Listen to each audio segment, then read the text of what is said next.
Headlines when we come back.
Hey, welcome back, everybody. It is The Drive.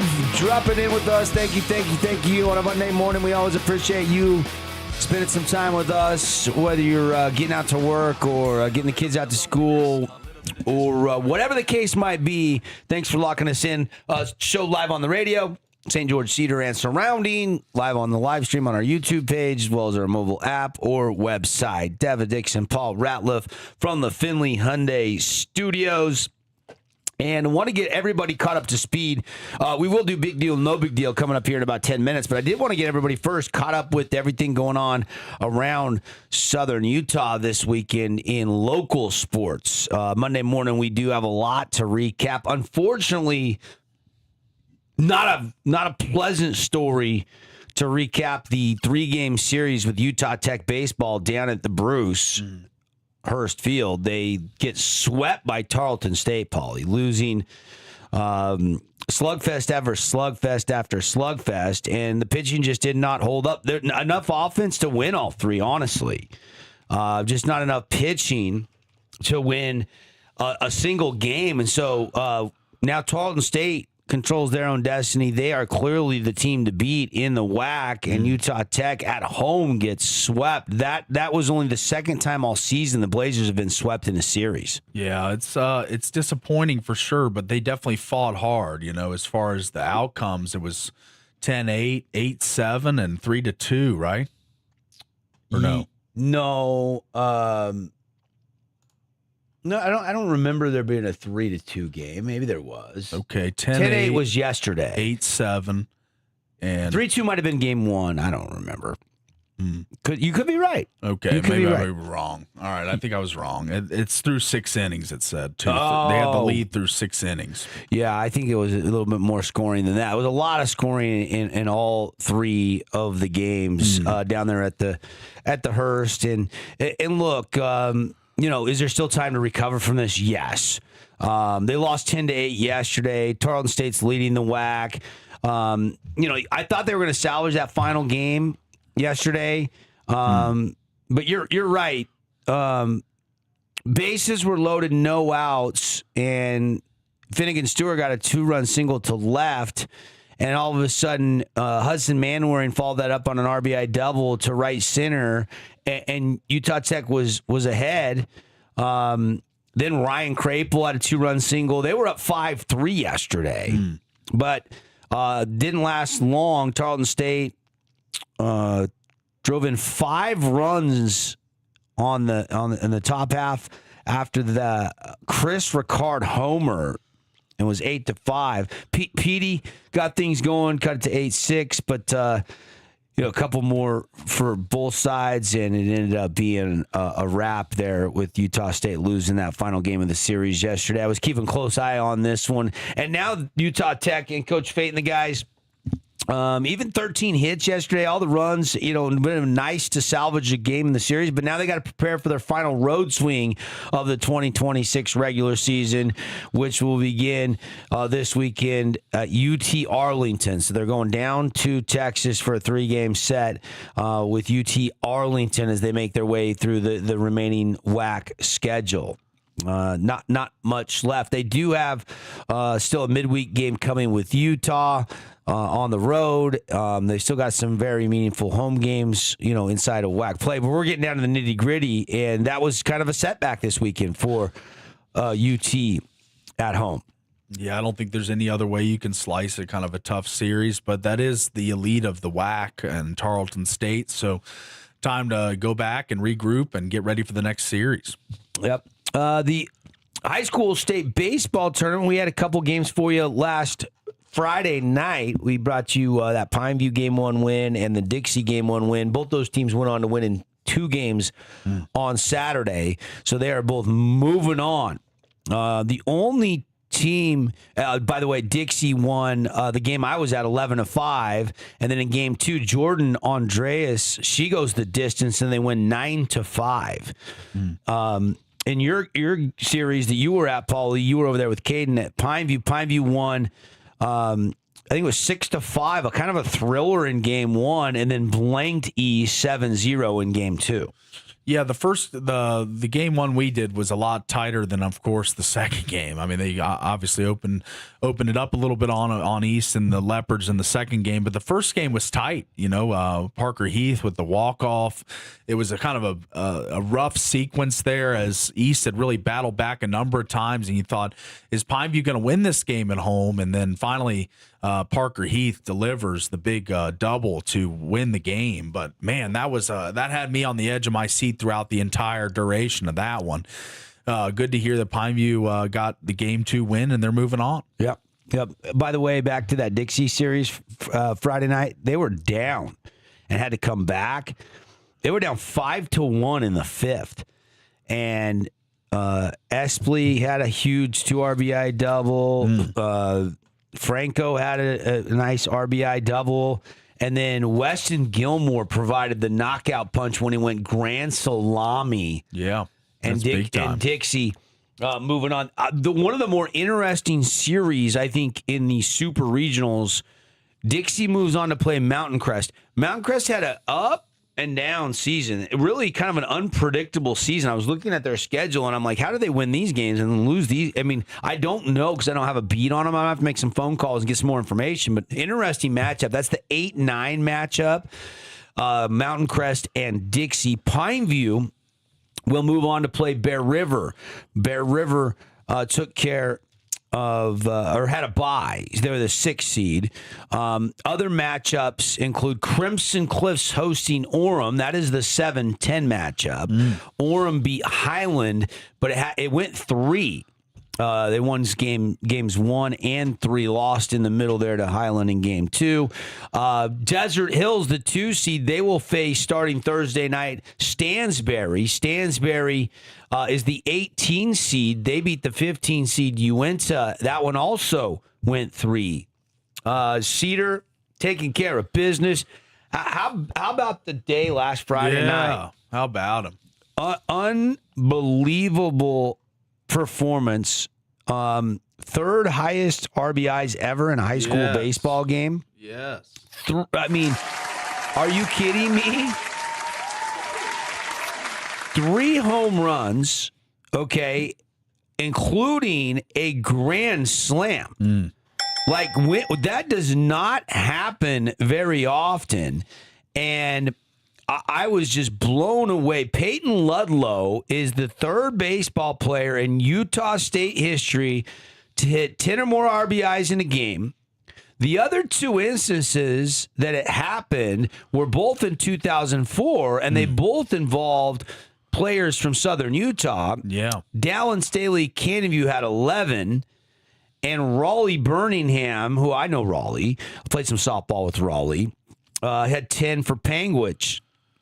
So, and I think Raleigh is now Panguitch head baseball coach, if I'm not mistaken. So, that neither of those though were in the playoffs. Yeah, I would bet Peyton Ludlow is now the new state record holder for RBIs in a playoff game. Yeah, because it's only had double-digit RBIs in 2 other instances: 11 RBIs and 10 RBIs by Staley and Birmingham, and now by Ludlow, Peyton Ludlow. Yeah, it just seems like every time his bat was touched the ball, it was firework, baby. He was sending them out of there. I mean, 3 home runs in the same game. I mean, got to remind you of the game Ohtani had in the World Series. Yeah.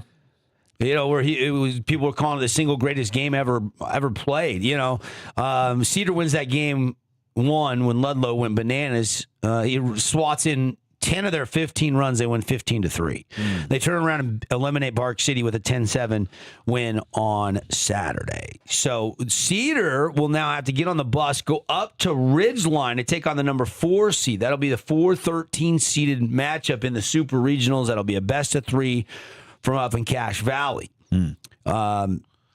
Snow Canyon, the only potential inter-region super regional we could have had is if Hurricane could go on the road over the weekend and beat Mountain View. Well, the Tigers gave them effort. There's a player on their team, Lonnie. Remember Lonnie? Yeah. Family member got in an accident and was killed over the weekend. Like, literally, I heard that the breaking news came on the Hurricane Tiger bus as they were busing up to the game. So I heard that game one was pretty somber. Guys were down. It was kind of a, guys weren't cheering in the dugout. It was kind of a somber moment there when you lose a loved one and your teammate loses a loved. Yeah. And they lose that game 1, 3-1. They actually really rallied in game 2 and had a chance to win it. They were tied. They had the lead, but they end up leaving the bases loaded in the 7th. And they lose 4-3. So they had them load them up. They just needed that one more hit to walk it off in the bottom of the 7th because they were the home team in game 2, but they could not get it done. Yeah. Unfortunately, the season comes to an end for Hurricane. I think that they'll lose some seniors. I mean, what a career guys like John Radich had. There's a couple other key seniors they're going to lose, but they got a good core of juniors coming back. Gianni will be back. Joey Monty will be back. There's a number of kids coming back, and I think that Hurricane showed big time signs of improvement this year. And I was kind of hoping that they could get a crosstown matchup and have some fun against Snow Canyon. And come back from down at Mountain View, who they lost to with the best of 3 series win, but it just did not happen. So only the Hurricane Tigers have been eliminated after the opening weekend of the 4A state baseball playoffs. Snow Canyon will play Mountain View. Dixie, that'll be at home for the number 1 overall seed Warriors. Mountain Crest will host Dixie. Dixie will have to go up to Cache Valley there.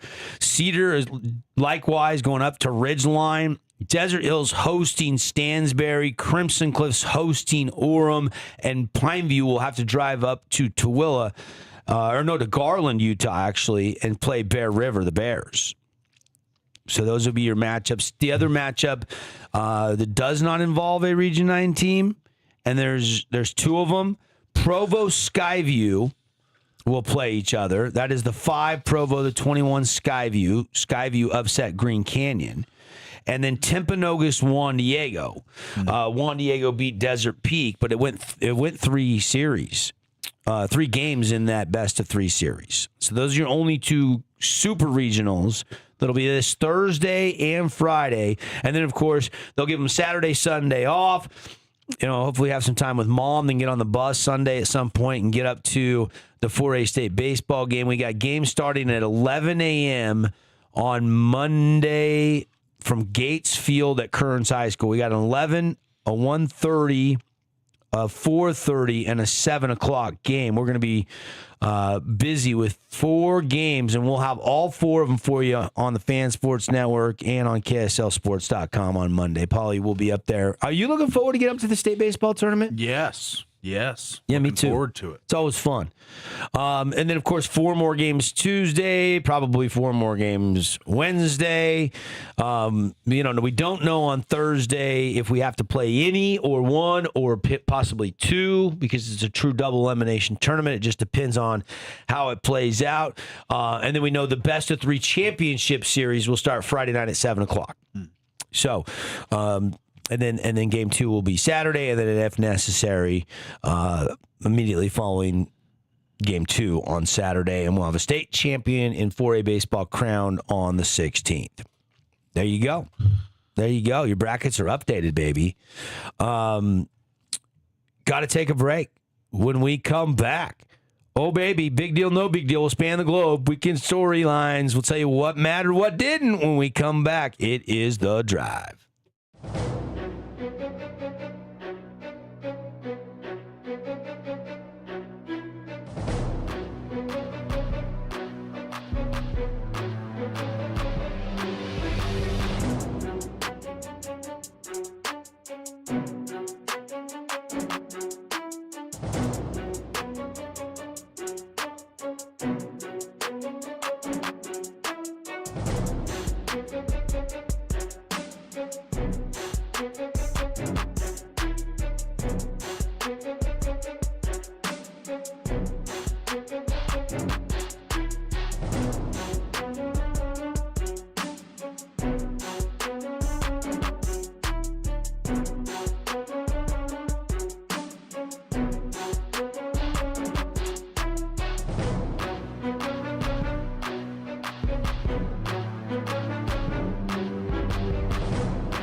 Wake up!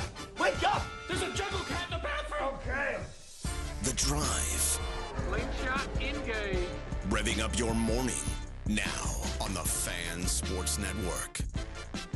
Yeah, it's Monday. We love our Mondays. We get to come in, recap everything from the weekend, spend some time there with the baseball brackets. Later in the show, we'll run through the softball brackets as well. Desert Hills softball team, the top overall seed, just like the Snow Canyon Warriors are the top overall baseball seed. But let's get to some of the weekend in review. We call Big Deal No Big Deal. We do it only on a Monday, but we do it every Monday. It's brought to you by our friends at Game Day Men's Health, where you can get the Summer Shred package. Check out their peptide package that'll get you losing weight, looking great for beach or lake days around southern Utah. Go to GameDayMen'sHealth.com to learn more. That's GameDayMen'sHealth.com. Pick up the phone and give them a call. You can get your free testosterone test always at Game Day Men's Health. All right, let's do it. The weekend's over.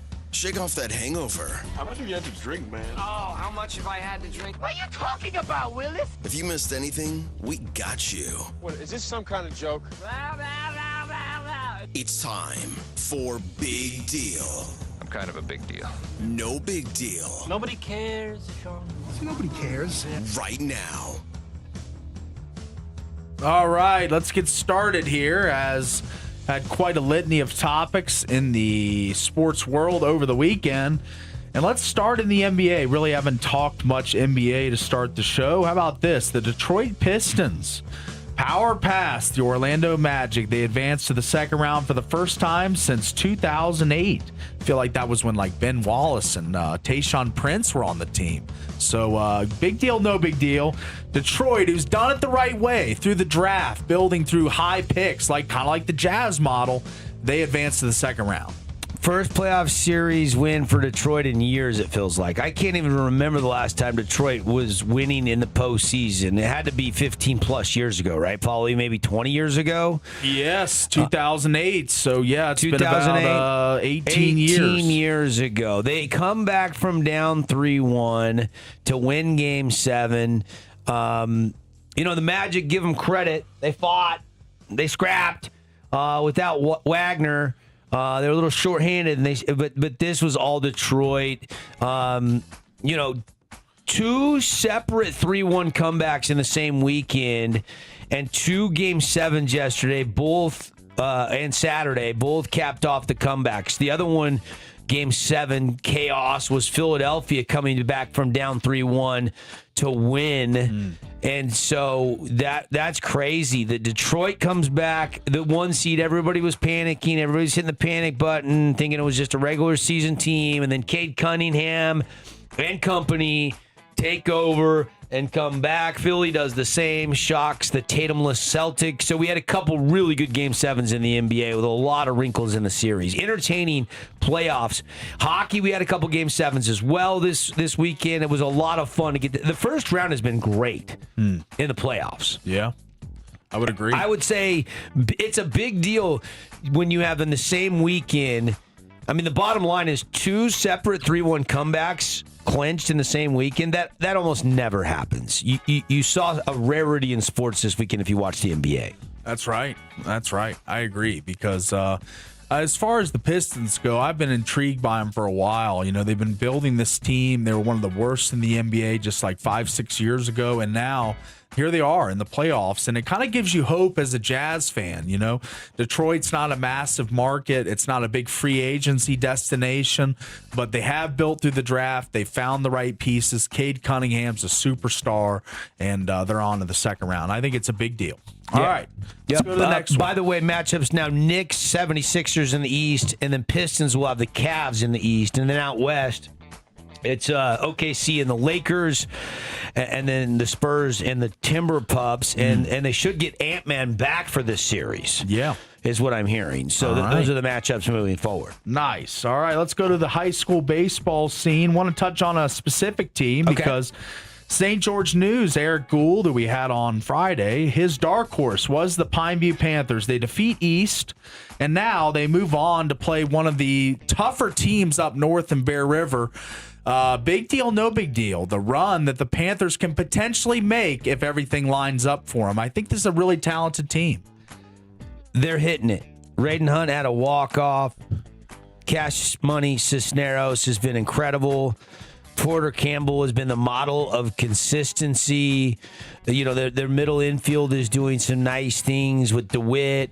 You know, the bottom of the order has been a little bit lacking in their production. Sure. They got a couple guys sitting there down well below 200 that they could use a boost from if they're going to get hot. It has to come 1 through 9. That's the concern. Yeah. And then the depth of the staff. Can they prove that they can get some clutch pitching performances in the postseason? This will be a very telling series. Yeah.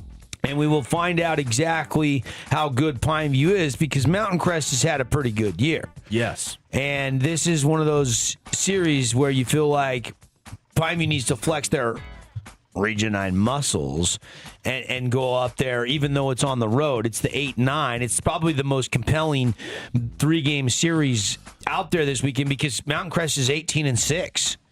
And, you know, they in the preseason, they were beating up on Box Elder. They were beating Syracuse, a bigger school. You know, they were handling teams like Provo with ease, swept them in 2 games. Provo ended up the 5 seed. But then they got into region play, and they were struggling to lock down region wins consistently. You know, especially there towards the end, Skyview got them in a game. Ridgeline got them twice and swept them. Stansbury then beat them. And all of a sudden, towards the end of the season, they were losing a few games. Like at one point, I think they were, 17-2 or 3, and then up 18-6, you know, until this playoff starts. Which Mountain Crest team will we see? So, yeah, I think it's a big storyline. I think it's one of the better matchups, if not the single best of 3 matchup that I'm looking forward to with Pineview at Mountain Crest. I think it's going to be incredible. All right. Let's go back to the hockey real quick. A guy that hasn't skated since November 8th is back skating for the Golden Knights. William Karlsson, Wild Bill. Finally. Could potentially be back sometime during the Ducks series. Tortorella did not commit to win, but I'm seeing from Sin Bin Las Vegas as of 19 hours ago.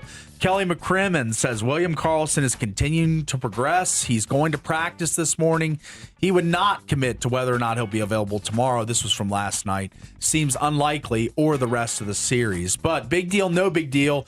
The Knights could add another piece to supercharge the roster in the form of Wild Bill. Looks to be coming back soon. Yeah, I mean, and again, we don't know what lower body injury. We don't know exactly what's going on, but it appears to be a boost for the Knights. Now, he's no spring chicken. He's not. But man, one of the original misfits, one of the guys that was Proven Vegas born. He's been there for the longest tenure.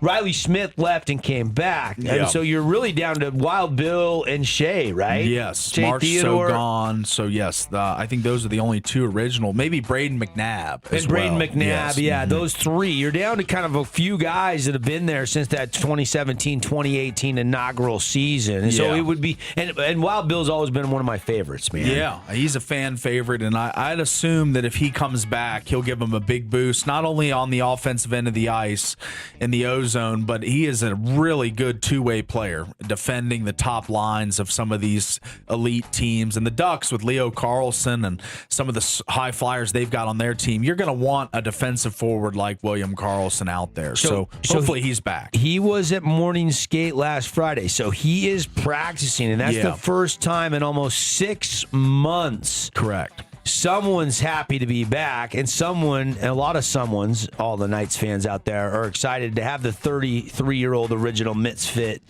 back out there taking part in the line rushes at practice. He didn't do that in that morning skate. When asked how close, Karlsson said, hey, we're not even to that point yet. So they're just kind of watching him, seeing how he reacts. I've got a little Tortorella here. This is before Game 6. He was asked about William Karlsson's availability in the Mammoth series and going forward. Just with the team. Yeah, he's been skating and not great volume. He's one of the boys, right? He's been here a while. He's won. I don't think it's good for him too, just to be around the guys, and so that's all good stuff. This has nothing to do with Bill being close. He's gone through his progression. He's been working out. We just wanted him to travel with the team. He looks good though. Yeah, he does look good. So I mean, I'm watching a little video of him there, and he had to withdraw from representing Sweden in the Four Nations face-off. He didn't represent his home country in the Winter Olympics. He's played 569 of his 752 career games with the Knights, third most in franchise history, behind the guys we just mentioned, Shea Theodore and Braden McNabb. He's got 71 playoff points, fourth most in franchise history. He's had a lot of injuries for a while, and it's got to be tough mentally and physically. And, we were hearing all along, unless they have some success in the playoffs, then he wouldn't be back. Well, they've got one series win. I would guess if they get past the Ducks, we would see him in the Western Conference Finals against either the Avs or the Wild or whoever comes out of that other side. So, look, he's close. I don't know if we'll see him in the Ducks series. Maybe if it gets to game 6 and 7 is my best guess at the earliest. All right. That's just a guess. I've been checking on Danny Granger and what Danny Webster is saying. But look, this is a guy that's given the organization a ton of success and a ton of goals and a ton of assists over the years. It'd be a great shot in the arm to have him back. But the fact that he's traveling with the team and on the bench and back at skate is encouraging. That's right. All right. But no big deal till he's back. All right. This one is somewhat of a big deal in my mind in the broadcasting industry. The big deal, no big deal. The New York Yankees longtime broadcaster, John Sterling, known for his unique style and passionate play-by-play calls, has passed away at the age of 87 years old. I'm going to say big deal on this one. I'll kind of go first. I was kind of, weird as it sounds, before the Nationals came to D.C., I was a Yankees fan. I had a Yankees hat. I went to a couple games at Yankee Stadium. I was a big fan. I had a Johnny Damon jersey when he went over to the Yanks. And there was no more iconic broadcaster. I know Vin Scully gets all the love because he's been there so long and he's such a great storyteller. But as far as a voice and just a booming voice and just a voice that was made for radio, made for TV, was John Sterling. I always loved listening to his calls, and I've got his final home run call. This is in 2024? This was. I don't think it has the date on it. It just says baseball quotes, John Sterling's final home run call. Rest in peace. So I believe this is against, looks like the Tampa Bay Blue Jays. So this is what it's Toronto. Yeah, I'm sorry. All right, here we go. And the pitch hit in the air to deep left. It is high. It is far. It is gone. It's a grand slam. Wait for it. Non dimenticar. That ball sure traveled far. Giancarlo. He hits a grand slam deep in the left field seats. And the Yankees take a 5-1 lead. Well, with Giancarlo, Aaron little song there. Pretty cool, huh? Yeah, pretty nice on what ended up being the his A-bomb final home from run A-Rod calls he had. Yeah, he had so many good ones. Great run. Play-by-play, a big deal. He was on WFAN forever. Here's another one from him. This looks like same Twitter account, just posting all these John Sterling highlights, and I bet this is one that he goes wild. Let's take a look here. Now here's Weaver's 2-2. Hit on the ground to first. Cabrera goes to the bag in time. Ball game over. Yankees win. The Yankees win. I always love that. The Yankees win. Yeah, he's emphasizing the, which is interesting. Yeah. Most people don't do that. He was one of a kind. 5,060 consecutive games called at one point. He didn't miss a game. No flu. No. vacation, like no wife was, at the hot. I mean, 5,060 consecutive games. And that's with the Yankees. Before that, a lot of people don't know this, but Sterling was all over the place. He did stints with the Atlanta Braves and Hawks, the New York Nets and Islanders, and the Baltimore Bullets, rest in peace. So he's called a lot of games. He's called a lot of games. So Yeah. One of the true legends in the broadcasting world. He didn't miss a Yankee game until July of 2019. Yeah. He called 5,631 Yankee games, 8 World Series appearances. By the time he retired in 2024, he was the voice of the Yankees. He started in 1989. Yeah. WFAN was the first to break the news. They didn't say where he died or how he died. He did have a heart attack back in January. Yeah. And so, I'm not sure. He had 4 kids.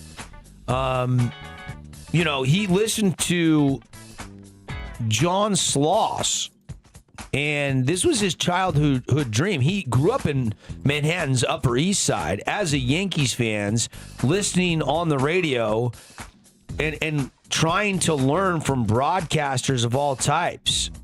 And he was in broadcasting for 64 years, a tip of the cap. Give that man a golden mic. Rest in peace, John Sterling. Here's the thing that people don't realize about broadcasters. We feel like we're part of the team. We feel like we're taking you on the journey with that team. And fans sometimes feel like we're part of their team. Because you're really bringing the game to people, whether it's television or radio. And so I'm sure there is a huge, just like Vince Scully, a huge contingent of fans that are mourning the loss. Oh, don't you know Robbie Cano? I remember I've said that saying so much because Robbie Cano ended up coming over and being a Mariner, and that still stuck with me. He's the one that Robbie Cano, don't you know? Yeah, he's had a lot of an A-bomb from A-Rod. Like, those were John Sterling's. And look, he was witty, he was smart. But he was old school, but he brought just fun to the game and still painted the picture for you. John Sterling, big deal that he passed at 87 years old. Wow. All right. That's your all I got. Big deal, no big deal for the drive today. Brought to you by Game Day Men's Health. Game Day makes it easy.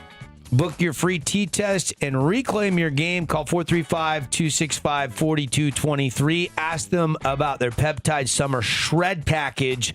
Call 435-265-4223. All right, hour 1 in the books, huh, Paulie? Yes. Hour 2 in a flash. Big hour 2 coming up. Tons to get to still on the drive. Stay with us.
Hour 2, let's rev it up. It is the Drive on the Fan Sports Network from the Findlay Hyundai Studios. Devin Dixon, Paul Ratliff, ready to go. Hour 2, let's rev it up. And show today brought to you by our good friends at Prime IV. Prime IV standing by for Mother's Day. Mother's Day this Sunday. Guys, don't wait till Saturday.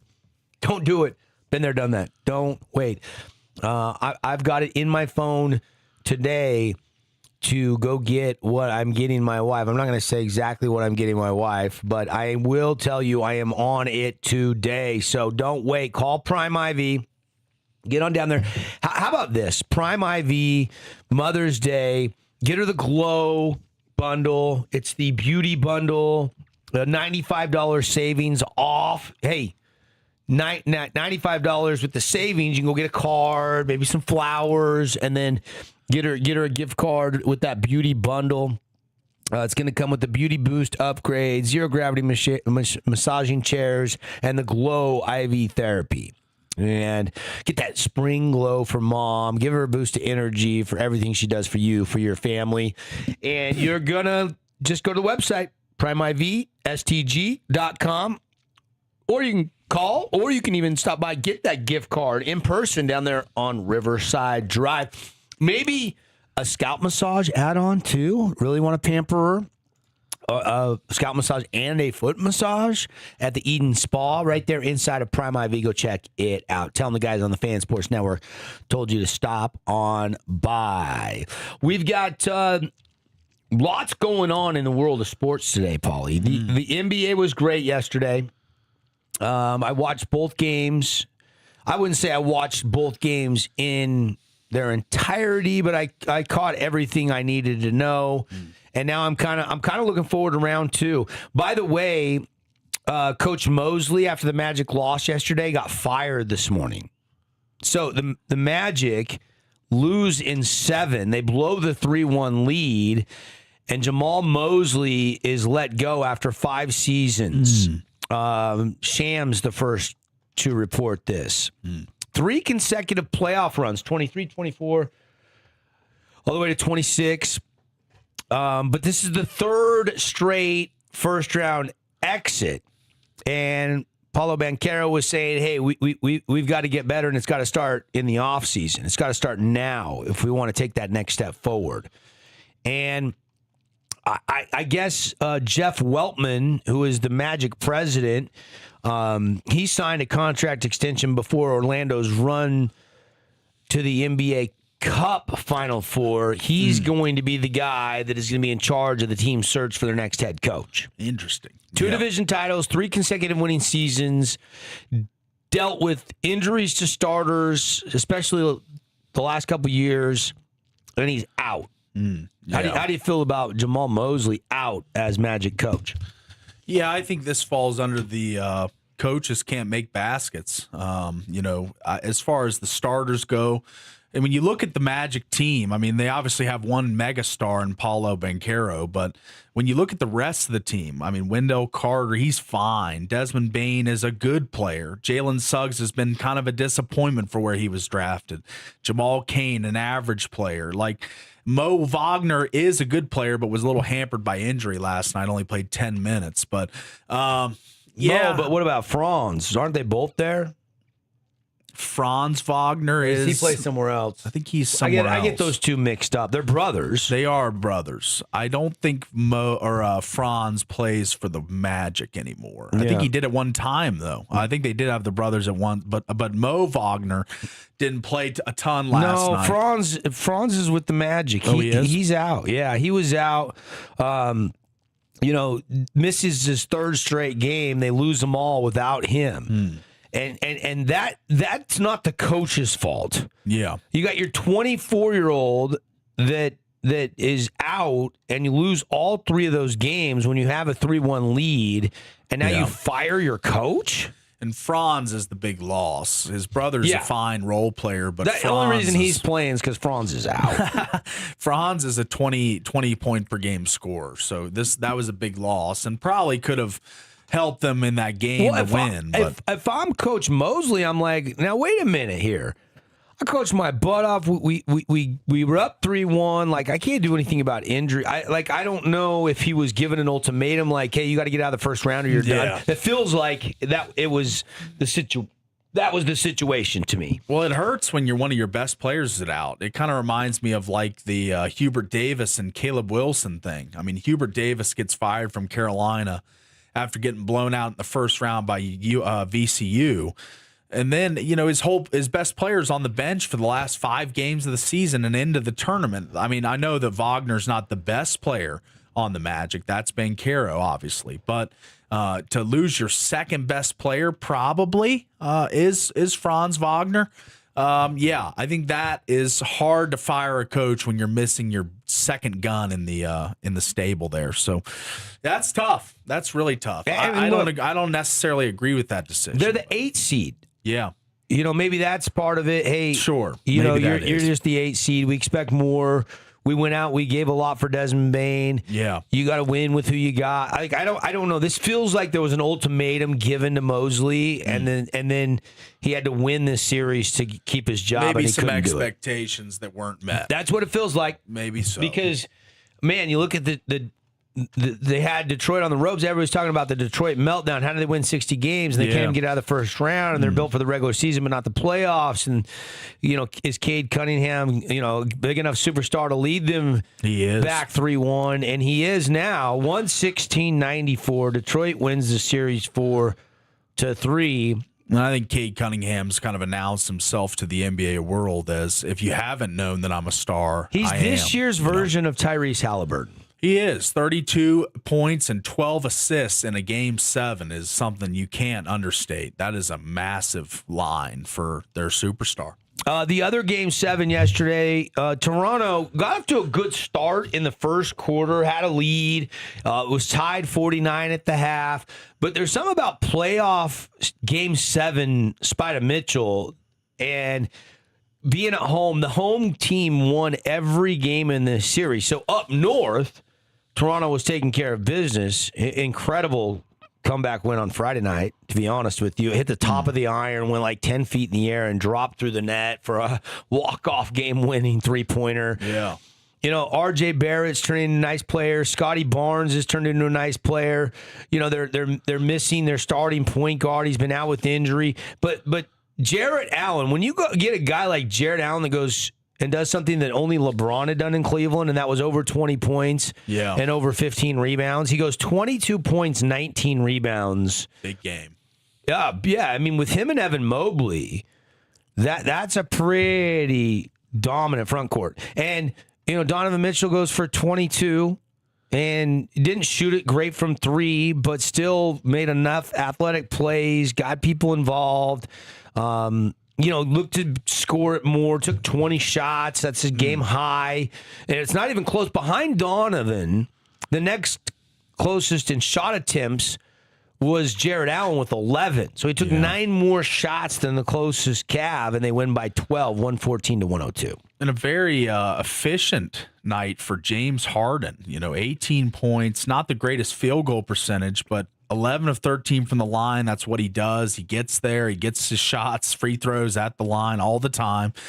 And that's a nice little second gun, third gun for the Cavs. You got Donovan Mitchell, you got Jarrett Allen, Evan Mobley, and now you add Harden. It's a nice add. I liked it when they made the move because Harden seems as if he's a mercenary at this point looking for a championship. He's trying to win his first. And maybe, just maybe, in a weak East, the Cavs can come out. And look, Sam Merrill is kind of their 3-point weapon. Yeah. And 13 points off the bench for the former Utah State Aggie. Sure, really good game. He shot it well, had a nice lay-in in transition. Had a couple Utah ties in this game. Jakob Portal is still on the Raptors as well, former Ute. Yep. Didn't he? He had 9 points. 9 points. Yeah, not the greatest game. A lot of them but came late in the game when they were trying to fight back down the stretch. They kind of got him involved around the rim. Yeah. And we're feeding the post. Yeah, 7 rebounds, 9 points. So just a few points off a double-double and rebounds off. Yep. So, pretty fun. Pretty fun to look at that first round. We got some Game 7s in the NHL. We got some Game 7s in the association. And you look forward to games tonight. We've got Game 1, Philadelphia at the New York Knickerbockers. That'll be a 6 o'clock start on NBC and Peacock. Minnesota at San Antonio will be a 7:30 Mountain Time start on NBCSN and Peacock. San Antonio going to be heavy favorites tonight at home, 13-point favorites tonight. Knicks are 7.5 point favorites tonight. And then Tuesday, we will get Cleveland at Detroit and then the Lakers at OKC. So those will be your game 1s in the second round of the NBA playoffs. Of course, and when you look at the NHL schedule tonight, similar scenario with Montreal winning in 7 yesterday over Tampa Bay. So Montreal is moving on. And then we had a shootout last night in Denver. Yeah. The Avalanche scored 9 goals, Paulie. I mean, it looked like Minnesota was going to come back and maybe win this game for a while after all the goals scored. I think we were tied at 5-5 at one point. Yeah, not good nights for Jesper Wallstedt and Scott Wedgwood. Both those guys got absolutely lit up by the shooters of both of these respective teams. And the Wild had a 5-4 lead. I was watching a little bit of this. They had a 5-4 lead into the second period. And then the third period for the Avalanche, they poured in 4 goals to win 9-6. And yeah, when you look at the Avalanche, it's a really stacked offensive team, but they probably exceeded all expectations last night. Landeskog was great last night. And he's a guy that's come back to the game, had a cancer scare. He's back in the NHL, and he's making a big mark. Cale Makar played really well, had a couple 2 goals. Yeah, so they got 1, 2. Let me check here. They got 3 goals from their top Olympic defensemen, 2 from Cale Makar, 1 from Devin Devon Tays. So it was quite the night on the blue line for the Avs. Is there any Avs fans left in St. George? Eric Gould's one of them. Okay. He always tells me about the Avs. We probably got a few. There's a few Avs fans floating around that have been loyal before the Knights came to Vegas, and now, of course, the Mammoth to Salt Lake City. Sure. I mean, there's still the Patrick Waugh days of the Avs, and their fans are sure remember those days. And hopefully there's a few in southern Utah that stuck with the Avs over the time. So they're happy today. Tonight's headlines, games, matchups, if you will. Philadelphia at Carolina. That's a 5 o'clock puck drop on ESPN. And then Anaheim at Vegas. Anybody going down to the Fortress tonight? 7:30 Mountain Time. Tickets as low as, $90 to $100. Yeah, somewhere in there, 90 to 100. Yep. If you want to watch the Ducks and the Knights tonight. And then we'll get game 2 tomorrow night with the Minnesota and the Av. Game 1 between Buffalo and the Habs after Montreal won yesterday won't be till Wednesday night. So they're going to give them those 2 days off. They'll play Wednesday in Buffalo. And then, of course, that Carolina-Philadelphia series is cranking. Carolina already won easily over Philly in game 1. So they have a 1-0 lead. They're heavy favorites again in that game tonight. Yes. So those are your playoffs. Local headlines, all of our teams in action in baseball: 1, Dixie, Pineview, and Cedar. Hurricane bows out after the regional loss to Mountain View, but everybody else is moving on. Matchups in 4A baseball for this week. They'll be Thursday night. Desert Hills will host Stansbury. No, that's softball. Let me look at the baseball. Snow Canyon will host Mountain View. That's the 1-16 matchup. That'll be over at Snow Canyon. The 8-9 matchup will be Dixie at Mountain Crest. You've got Ridgeline hosting Cedar. These are all best of 3 series starting Thursday night and going into Friday. Desert Hills will host Stansbury. Crimson is hosting Orem. That'll be interesting. And then Pineview is up at Bear River.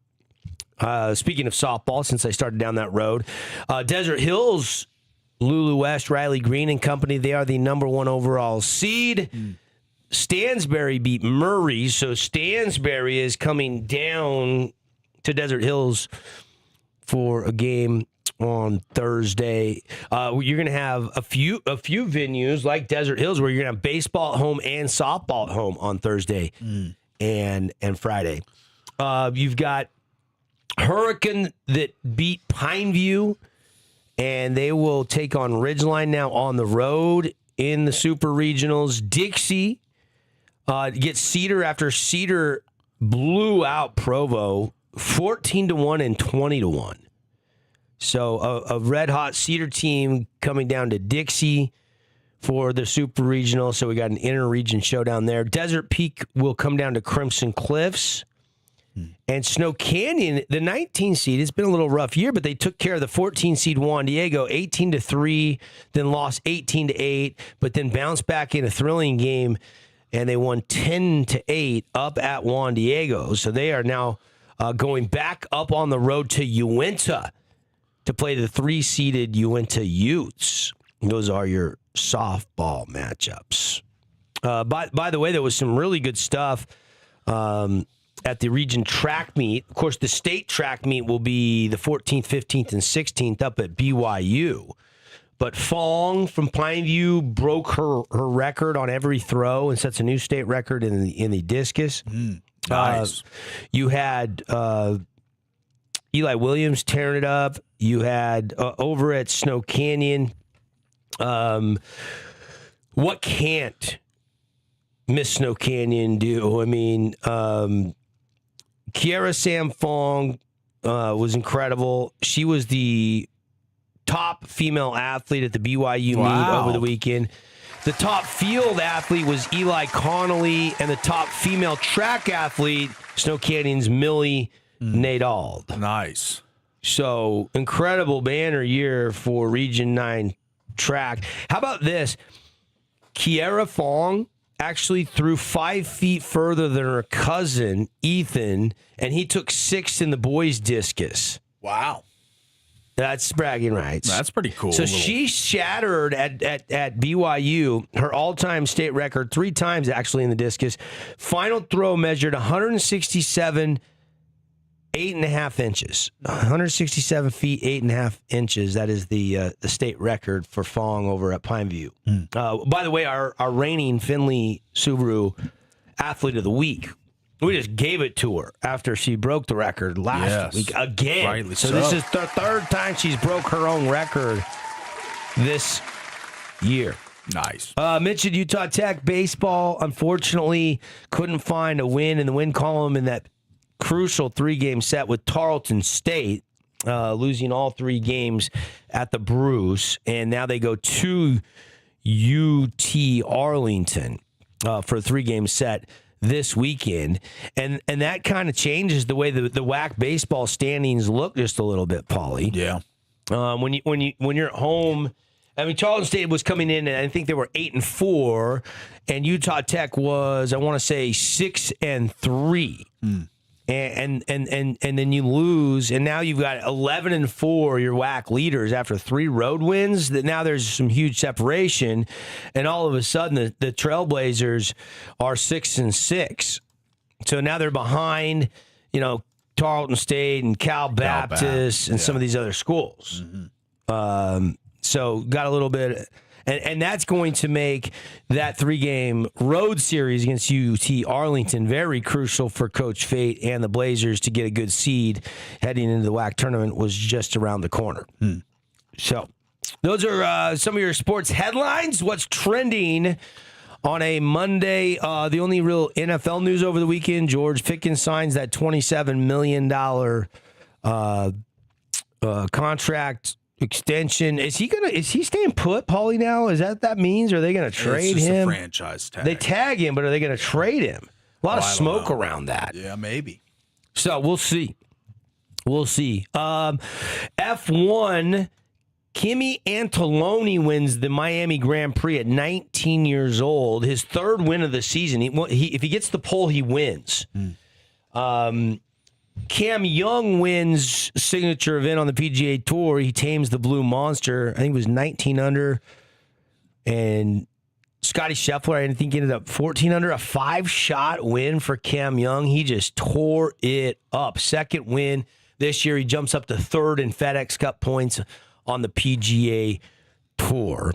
And Chase Elliott, your winner in Texas in NASCAR, got the Stage 2 win, and then grabs another Cup Series win in Texas. That is his second victory of the season. And the Kentucky Derby got underway. Golden Tempo, one of the long shots, comes storming back to win. Saw that. That was the cool. Kentucky Derby in the fastest, the greatest 2 minutes in sports. The winning time was 2:02 and some change for Golden Tempo, with it won by a nostril length. Yeah. That was a wide open field. There was one late scratch which delayed the start a little bit. The jockey got spilled. The horse took over. The Churchill Downs medical examiner came over there and scratched one of the horses, and then they finally got them all loaded in the gate, and they were off. By the way, Pavlonian, which was remember Pavlonian? I think it's Pavlovian. Pavlovian? Yeah. Yeah, the Derby horse from Hurricane. Yeah. Was out to like 4th or 5th early on. And then obviously, faded just a little bit and ended up dead last, which was surprising to me. Yeah. So Golden Tempo wins. Renegade, who had won the Arkansas Derby, was second. Ocelli, who was another long shot, like plus 50 to 1, was third. Chief Wallaby fourth. Dan and Bourbon finished fifth. Incredible ended up sixth. I'm not going to go through them all. You can go look that up. That's your top 8 at 8. It's The Drive. Top 8 at 8 brought to you by Coral Canyon Golf Course. They're closed today and tomorrow. They're aerating. They're aerating the golf course. Pro Shop is still open. If you need to get anything, make some tea times, grab something from mom, whatever the case might be, 8 to 5 today and tomorrow. Pro Shop is still open, but they are aerating the golf course. They will be back open on Wednesday, and it should be good to go again starting on Wednesday, and it will be able to hardly even tell by Thursday, Friday, and into the weekend next weekend. Just some maintenance. You got to do it out there. They don't have to overseed at Coral Canyon, but they do need to aerate, and this is when they do it. And so plan accordingly. If you're going to get out and play, maybe wait till the weekend. Get your tee times, coralcanyongolf.com, or call 435-688-1700. Coral Canyon, it's fantastic. We're off and running an hour or two. We'll be right back.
we're back, everybody. It is The Drive. What's going on a Monday? Fun day. Thank you.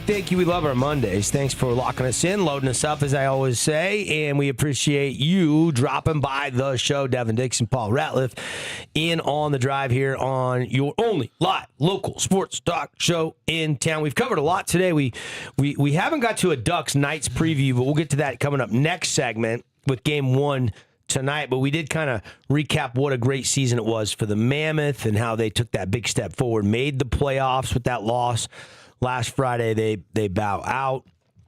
We spent some time talking baseball, softball just moments ago, updating your brackets. We've got more games coming your way on the live stream on the radio this Thursday and Friday.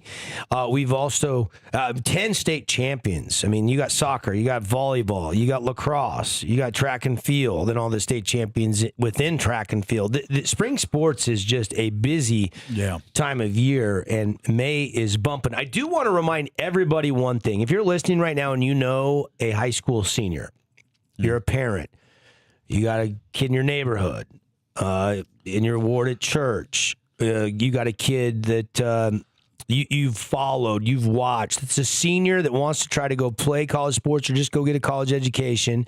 They got a 3.0 GPA or higher, and they are involved in their school. We want to hear the nominations. We are extending nominations for just a couple more days for our a court specialist featuring sport court. The court specialists give a $5,000 scholarship to one local student athlete. Last year it went to a Pineview football player. And we'll see who goes to this year, but nominees are open just a little bit longer this week. I don't know exactly when they will close, but they will close at some point this week. We will give that away before graduation. Yeah. So if you have not heard about that, $5,000 is a nice little scholarship. That will really help you with books, tuition, housing, all those things. So the criteria is a senior, 3.0, got to play at least one varsity sport, and we want to hear why they're deserving and how they're involved in their school. And you can do it on thefansportsnetwork.com under the community tab. Thefansportsnetwork.com. Paulie, a lot of directions we could go. Coach Mosley just got fired for the coach of the Magic. He's out. They had a 3-1 lead, blew it. Detroit comes back and wins. We had the hockey Game 1 last night with Colorado beating Minnesota. We had the Game 7 with Montreal, Tampa Bay. But we're going to get to that next segment. We'll give you a Ducks Knights preview for you Knight fans out there. Yeah. You know, there's some stories surrounding the draft lottery. We're getting close to the draft lottery. I get the feeling, Paulie, that Jazz fans are again optimistic. After years of tanking, I feel like Jazz fans think that they're going to get some luck in the lottery and better days are finally coming for the Utah Jazz. Doesn't it feel like that going into this offseason? Yeah. I've been using this resource quite a bit, but the Tankathon and 2026 NBA Draft Lottery Simulator did it 3 times just real quick, and the Jazz had the 6th, 5th, and 1st picks. So it is all over the map. It's really how the ping pong balls bounce. As far as the Jazz's, I guess their fortune or their famine depends on really just these little white balls. Well, because, I mean, you're going to get a good player at 5, but you could get a transcendent franchise-saving player at number 1 or 2. But this is a very deep draft. It's a deep draft, but the top players, the top guns, you want one of those. You want one of Boozer, Peterson, or DeBonza. Yeah, but even beside that, there's 3 really good freshmen out there that I love. Yeah, there's a Flemings, there's an Acuff, there's a lot of good players. Wagner, yeah, he's good. Keaton is really good. Yep. They've got there's a lot of deep players throughout this draft, of course. I mean, but yes, you want DeBonza. You want Boozer, you want DeBonza, you want Peterson. Of course. But those 3. It's been more stressful the last couple of years. I feel like Jazz fans can go into lottery night maybe a little more optimistic. Yeah. And with whatever the result ends up being, that it's going to be a good one for Utah. Yeah. You're not getting a Cody Williams in this draft. You're not. You're getting a better player than that. You're not getting a Taylor Hendricks. You're not getting, a middle of the road starter. I think you're going to get a real difference making impact player here. I mean, that's what I think. the rebuild is now 4 years long. Yes. Okay, we're 4 years into this thing. We're circumventing the system, making sure we don't have to give that pick to Oklahoma City. And, it's been kind of hard to watch the lottery because Jazz Tank get the 9th pick in 2023. Jazz Tank, they get the 10th pick in 2024. And then even with the worst record in the league last year, they tanked as good as you could possibly tank. They still got the 5th pick, which landed them Ace Bailey in 2025. And that looks to be a piece that you can work with. Well, Taylor Hendricks was part of the deal that landed Jaren Jackson Jr. at the trade deadline. Yeah. Keontae George was the 16th pick in 2023. He's a real prize for the Jazz. Ace Bailey has real potential. I think we can say real potential. Yeah. I'm not saying superstar potential yet, but it's real potential. Yeah. Look, the Jazz fans feel like we deserve a top pick, and will the ping pong balls finally bounce their way? But you're not any longer going to have to give anything to OKC. Yeah. And so you're not going to be tanking next season. You know that the next stage of the rebuild is going to be better than rather racking up losses. They're going to be compete. We're not going to see all these rest days and half the roster and calling up two-way guys and G Leaguers you've never heard of, which was the case really from the All-Star break to the end of the season. I think the timeline's clear. When you trade for Jaren Jackson, next year is the year you start to win.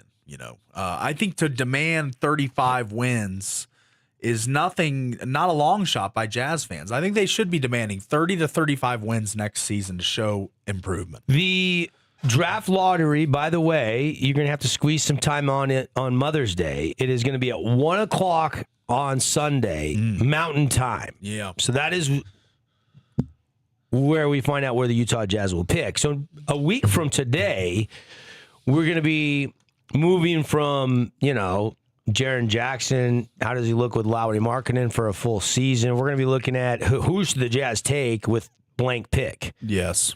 Will they have a shot at one of those three guys that you just mentioned, Devonza, Peterson, or Boozer? I think they want one of those three. I think most every team in the league does. I'm kind of halfway in, halfway out on Boozer. I just wonder if his athleticism translates to the NBA. And the same thing can be said about Peterson and his fatigue and his cramps and all that stuff. How many front court players can we stockpile? Markkanen, Kessler, that's Jaren a Jackson, valid question as well. Boozer. There's a lot of Ace Bailey, 6'10", 6'11", right? The Pistons built their team with lottery picks, not free agent signings. Correct. Cade Cunningham, Oscar Thompson, Ron Holland. These are guys that have helped the team. And like Cody Williams, Hendricks was traded, I understand. But, some of these top 10 picks for the Utah Jazz have just went over like a lead balloon. So hopefully with this pick, they don't end up 5, 6, whatever. I know they can fall as far as 7. That'd be detrimental. They really need a top 4. I'm going to say top 4 because you can still get Caleb Wilson at 4. So I think a top 4 pick is paramount this season for the Utah Jazz to continue the rebuild, continue the upward trajectory. You traded for Jaren Jackson. You've got a star blooming in Keontae George. You've got a really nice front court. With Lowry and Kessler and Jaren Jackson, you've got a team now. This isn't a team that you can win 25 games with. You need to win 30 to 35 games next year to show the fan base that it's moving in the correct direction. Yeah, they tied the Kings for the 4th worst record in the league. Yes. But Utah won the tiebreaker. So they have the 4th slot. So 4th is 11%. Yes. 3 is 11.2. Mm-hmm. To get the 2 pick is 11.4, and to get the 1 pick is 11.5.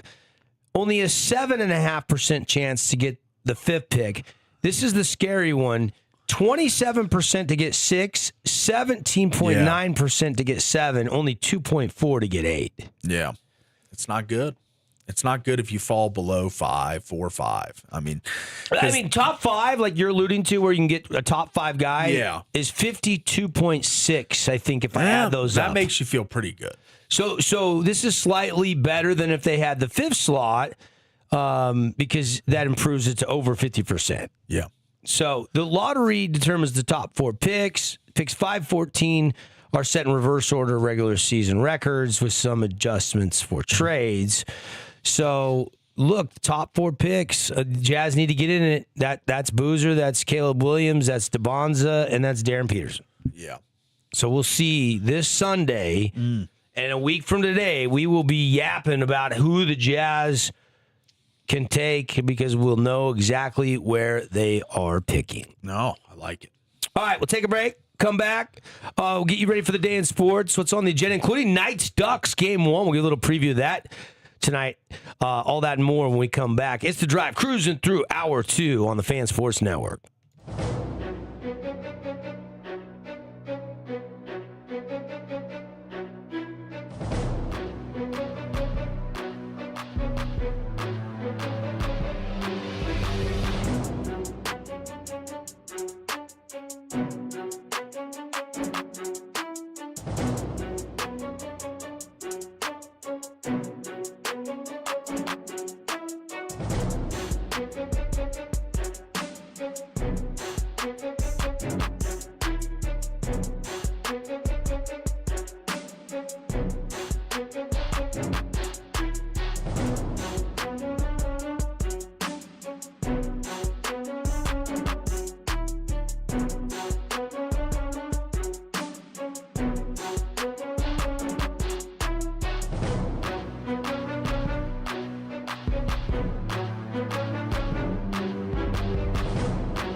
Ready, set, let's roll. Ready, set, let's roll. Yeah, we're rolling right along. Final segment for us on a Monday Fun Day. Show today brought to you by my good friends at Soda Diet and Nutrition. And if you have not heard, I'm starting week 4 now. And, Paulie, I got great news. I am at my goal. Took me less than 4 weeks. There you go. Wanted to shave down to 175, and I am excited to say that down to 174.6 as of this morning. So letting go of a few pounds. Started right there at 185, so already lost over 10 lbs. State of the art. Soda is, you can say it with me if you want, Paulie, state of the art. I mean, join now, like I did. Your partner will join for free. That's 2 people, real accountability, doing it with my wife, all for the price of 1. No food, no gimmicky food. You get food, real food from the grocery stores. No pills, no injections. Nutritionists that coach you, guide you, take you through it. Love my calls every week. Love the text interaction. And if you want results, go read their Google reviews. There's over 9,000 of them if you don't want to take my word for it. But you don't have to calorie count. You're going to be full. You're going to have energy. You're going to be in control. This is what you need to do. Choose your path with Soda. Get in touch with them. Do the metabolic reset, get your structured meals, and then work with your nutritionist, and you are going to learn for life how to eat and diet properly without all the gimmicky stuff. So do what I'm doing, Soda Diet and Nutrition.com. That's Soda, S-O-T-A, Soda Diet and Nutrition.com, or you can pick up the old telephone, call 866-800-SOTA, 866-800-SOTA. Tell them Devin Dixon told you to give them a call. You want to join, get your partner to join for free, and you want to start getting results like I'm getting with Soda Diet and Nutrition. Big night tonight. Big night tonight for the Knights and the Ducks. Also got some NBA games kicking off a series, Philadelphia, New York. That's 6 o'clock on NBC and Peacock. 7:30 on NBCSN and Peacock. Minnesota in San Antonio, taking on Wemby and company. And then, of course, the Knights and the Ducks fire up their series tonight. Yeah. Those are the 3 games I'm really interested in. The Knicks are now the number 1 favored team on DraftKings on pretty much every side as far as the Eastern Conference is concerned. Yeah. Down to 4 teams in the East. Knicks have the best odds to win the title. Of course, OKC is still number 1. I think they're like plus 125 or something. Guess who the number 2 favorite team is? It's in the West. It's the San Antonio Spurs. They're plus 370. That's who I love. I love the Spurs. Yeah. I've loved them before the playoffs. I said that's the team I would take to get out of the West and upset OKC. Yeah. But can anybody in the East do it? Is it the Knicks? I mean, Embiid, Maxey, this is going to be a great series. I know it's not Boston, New York like the old days, but it's Philly, New York like the old days. That's right. The good rivalry between those 2 cities, and I think the games will bear it out to be very exciting, tight games. So I think it'll be a good series. Yep. So that's in the NBA tonight. Come 7:30 though. Yeah. I'm going to be Knights, Ducks. Yeah. And then I'm going to be jumping back and forth to catch the end of the Knicks 76ers game, and then jumping in commercial breaks to check on the score of the San Antonio, Minnesota game. I'll get right to it. I've got the Knights advancing to the Western Conference Finals. Wow. But I think this is going to be a really difficult series. Just my gut tells me this one is going 7. They beat the Mammoth in 6. The Ducks, I was very impressed with how they handled Edmonton. Yes. In 6. They're very good. Really good up-and-coming young team, kind of like the Mammoth in a lot of ways. Yeah. I think this team now, with the win under their belt, playing with house money, could be very dangerous. But again, I just think if the Knights can do all the little things, the greasy things, gunk it up a little bit, And I think Knights in 7 is my prediction. They are favored to win the series minus 210, Paulie, you said? Pretty big, yeah. I'm almost a little over 2-1, minus 210. Ducks the other way, plus 170. So it's not to win the series. I'm not calling for a big underdog upset No, here. not really. But I don't think it's going to be as easy as the minus. If you got the minus 210 and go 7, you're sweating because you're laying some juice. That's right. To put it in perspective, the numbers were about minus 190 and plus 155 for the last series with the Mammoth and the Knights. So they think, the books at least, think the Knights match up better with the Ducks by the books wise. So I don't know. I mean, I think the Knights probably take care of it in 6 here. The Ducks are an exciting young team, but they I'm not going to fall victim to the same thing I did with the Mammoth. It was a young, fast, exciting team, but just not enough playoff experience to weather a series against a team like the Vegas Golden Knights. I don't think the Ducks are happy to be here. I think the Ducks are a team that feel like they belong here, but the Knights feel like this is another Stanley Cup potential run. And look, I mean, the 2-time defending Western Conference champs is who the Ducks knocked out. Yes. And the Knights might not have won the Edmonton Oilers star power, but their fleet of high-end talent is no joke. They do. They've got some. Leo Carlsson, the center, is a really good player. You know, he's got 8 points in the playoffs already in just 6 games played. You got their top scorer from the regular season is Cutter Gauthier, who has the same name as our friend Gabe Gauthier. Oh, yeah. They used to give us hockey information throughout time to time. Cutter is a high-scoring guy, 41 goals on the season, so 69 total points. So he is a goal scorer. He's going to shoot it. He's going to fling it at the net with a high ferocity of shots. And, you know, it's a talented team. Is it good enough to compete with the Knights throughout a 7-game series? I don't think so. They've got some vets. They traded for John Carlson, the D-man from the Capitals at the deadline. They traded a first-round pick for him. He's been good for him, but I just don't think they've got enough cagey, grizzled vets that have been the distance for a Stanley Cup other than Carlson. I'd have to look at the rest of the roster and see how much playoff experience they have. But their stars are lacking experience in this type of series. If you're an odds numbers guy, yeah, Anaheim's chances of beating Edmonton, about 30%. Okay. Anaheim's chances of beating Vegas, 28%, about 30%. That's why they play the games. The Ducks already proved that they can hang with the big dogs. Yeah. Beating Edmonton. They're saying 72% chance the Knights win this series to 28%. They're saying 15% that the Knights win in 4, 23% in 5, 20% in 6. And I think the Knights go 7. I think it goes 7. And I say that's 15%. So yeah. Well, according to Money Puck, which sets the odds for everyone, you know, to win game round 2 and 6, win round 2 and 7. But they obviously have to make the final, to win the cup, and to make the third round. So of all the teams in the NHL, there's only 2 teams, Carolina, who's up 1-0 in their series and probably going to sweep the Flyers most likely, and the Colorado Avalanche. Those are both teams over 70% to make the third round, and they're both up 1-0 in their series. Right. The Knights have yet to play a game in their series against the Ducks, and they sit at a 66.8% chance of advancing to the third round. Yeah.